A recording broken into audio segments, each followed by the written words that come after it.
Diabetes ఉన్న చాలా మందికి ఒక సందేహం ఉండనే ఉంటుంది. రాత్రి పడుకునే సమయంలో రైస్ తినాలా లేక చపాతీ తినాలా, ఈ రెండింట్లో ఏది బెటర్ అనేది ఒకసారి చూద్దాం. ఒక కప్ రైస్ అంటే మన చేతి నిండా, అంటే సుమారు 50 గ్రాముల కార్బోహైడ్రేట్స్ ఉంటాయి. అదే ఒక చపాతీలో మాత్రం సుమారు 15 గ్రాముల కార్బోహైడ్రేట్స్ మాత్రమే ఉంటాయి. అంతేకాక చపాతీని రైస్తో పోలిస్తే 2 గ్రాముల ఫైబర్ ఎక్కువగా ఉంటుంది. ఫైబర్ ఎక్కువగా ఉండడం వల్ల చపాతీ తిన్న తర్వాత బ్లడ్ షుగర్ లెవెల్స్ అంత త్వరగా పెరగవు. మరోవైపు రైస్లో ఫైబర్ తక్కువగా ఉండడం వల్ల షుగర్ లెవెల్స్ త్వరగా పెరిగే అవకాశం ఉంటుంది. Quantity important.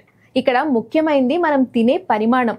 రాత్రి వేళల్లో డయాబెటీస్ ఉన్నవారు ఒక కప్ రైస్ తీసుకోవచ్చు, లేకపోతే 2 చపాతీలు తీసుకోవచ్చు. కానీ డయాబెటిక్ పేషెంట్స్ ఒక సమస్య ఎదుర్కొంటారు. చపాతీ అయితే కొలతతో తింటారు, అంటే 2 చపాతీలు తిని డిన్నర్ ఫినిష్ చేస్తారు. కానీ రైస్ అయితే కొలత లేకుండా ఎక్కువ తినే అవకాశం ఉంటుంది.